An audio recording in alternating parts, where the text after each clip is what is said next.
안녕하십니까. 통증사냥꾼 통사장입니다. 보통 맞춤형 깔창을 맞추시는 분들이 평발을 가지고 계신 분들이 상당히 많습니다. 그런데 이 신발을 고르기가 생각보다 쉽지가 않습니다. 그래서 오늘 알려드릴 내용은 맞춤형 깔창에 맞는 신발을 고르는 방법에 대해서 알려드리도록 하겠습니다. 첫 번째는 뒤축이 단단한 신발을 골라야 됩니다. 평발을 가지고 있는 많은 분들, 특히 강직성 평발이나 구조적 평발이 아니라 유연성 평발을 가지고 있으신 분들은 주목하시기 바랍니다. 유연성 평발을 가지고 계신 분들은 보행을 할 때 뒤꿈치가 이렇게 안으로 많이 접혀서 들어오는 경우가 많습니다. 그래서 본인의 신발을 봤을 때 신발이 안으로 이렇게 만약에 이렇게 찌그러져 있다. 안으로 이렇게 많이 찌그러져서 배가 불룩하게 이렇게 나왔다.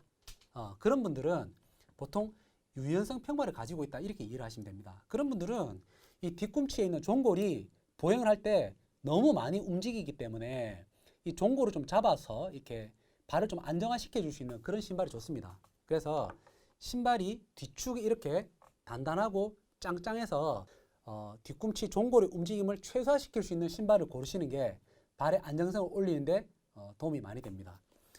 이런 신발처럼 모양은 예쁘지만 뒤축이 이렇게 흐물흐물하게 무너지는 신발은 발을 제대로 잡아줄 수 없기 때문에 발목이 자주 삐거나 발의 불안정성을 만들 수가 있습니다.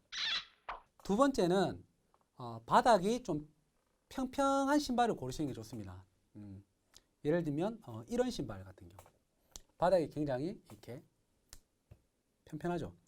어떤 신발들은 바닥이 이렇게 많이 이렇게 휘어져 있는 앞으로 많이 들려있고 이 신발을 보게 되면 뒤쪽은 되게 높죠.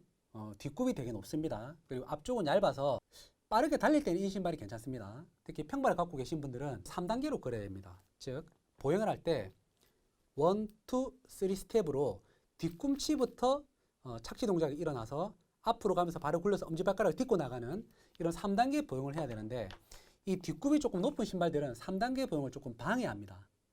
방해하기 때문에 이렇게 수평인 상태, 편편한 상태에 있는 신발을 고르시는 게 좋습니다. 신발의 화형이 굉장히 중요합니다. 이 화형이 무슨 말이냐? 이 발에 이 신발이 좀 지저분합니다.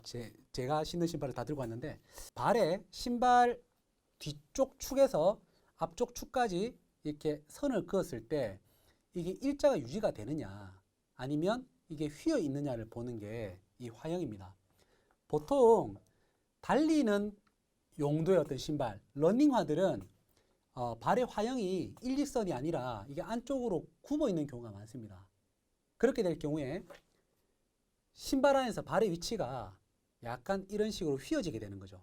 그러면 달릴 때 발 아치를 약간 이렇게 올려주는, 발을 휘게 만들어서 발 아치를 조금 올려주는 역할을 하기 때문에 빠르게 달리는 용도로 쓸 때는 발의 화형이 안쪽으로 휘어져 있는, 커브가 있는 그런 신발 화형을 선택을 합니다.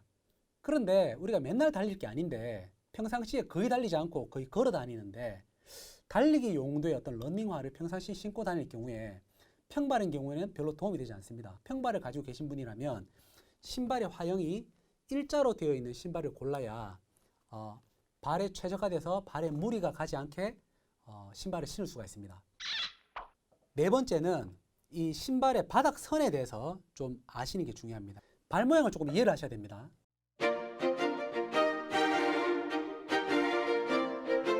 발바닥에 보면 이 중족골이라는 뼈가 있습니다. 중족골 헤드라고 해서 첫 번째 중족골, 두 번째, 세 번째, 네 번째, 다섯 번째 이 중족골 헤드 라인을 이어보면 첫 번째 엄지발가락의 중족골 헤드는 여기 있고요.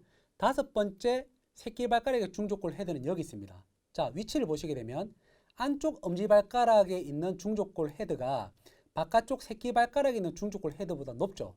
자, 이쪽이 높다는 얘기입니다. 바깥쪽보다. 그러면 발을 굽혀서 나갈 때 여기 보면 요 그물선이 있죠. 요 선 보이시죠? 요 선. 이 선이 발 모양과 똑같이 이 접히는 부분이 안쪽이 높고 바깥쪽이 낮은 게 정상입니다.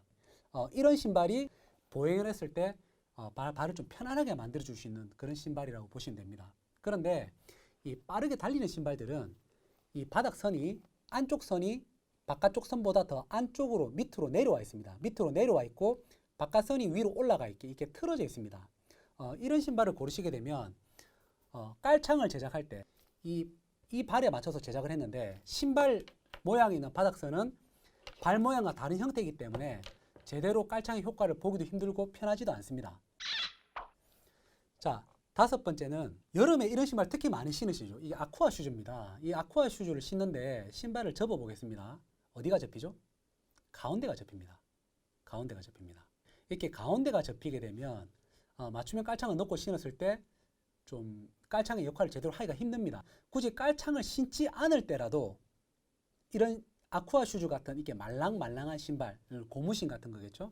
이런 신발을 평상시에 신고 다니시게 되면 평발을 조금 더 악화시키고 장기간 신었을 때 발의 정상적인 기능들을 굉장히 방해하게 됩니다. 마지막으로 이 보통 우리가 비싼 신발들을 보면 이 뒷굽에 이렇게 에어가 들어가 있는 경우가 많습니다. 이 에어가 들어가게 되면 충격을 흡수해 주니까 좋지 않느냐.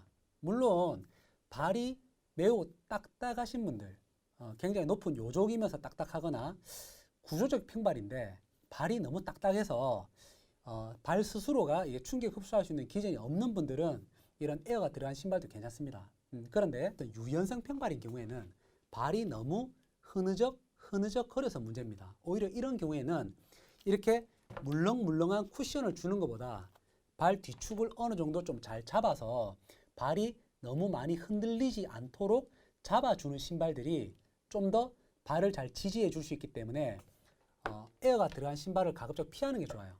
무조건 피하라는 게 아니고 내가 유연성 평발이라서 발 뒤축이 너무 많이 흔들리고 발에 통증도 있고 발이 불안정하다. 이런 분들은 발 뒤축이 조금 단단하고 뒤꿈치도 에어가 없이 좀 단단하게 잡아줄 수 있는 그런 신발이 오히려 발의 안정성을 올리는데 도움이 됩니다.